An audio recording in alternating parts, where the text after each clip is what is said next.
Stop saying Filipino food is just Asian fusion.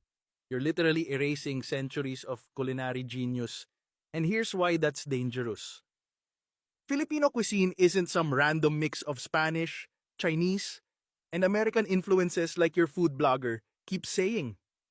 We had complex cooking techniques, fermentation processes, and ingredient combinations thousands of years before colonizers showed up.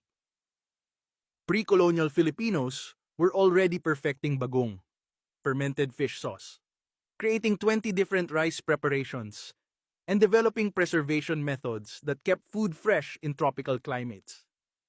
But food historians keep starting our story with when the Spanish arrived, like we were just sitting around eating air before 1521. Here's what really happened. We took foreign ingredients and completely transformed them using our existing techniques. Adobo isn't Spanish.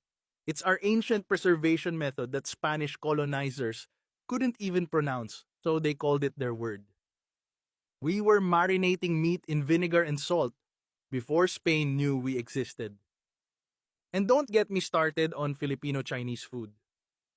Chinese traders adapted their recipes to our local ingredients and tastes. Pancit became Filipino the moment it hit our shores because we made it work with our palates and our produce.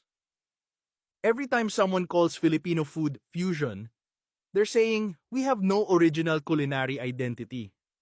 They're saying we just copied everyone else. That's not fusion. That's cultural erasure disguised as food education.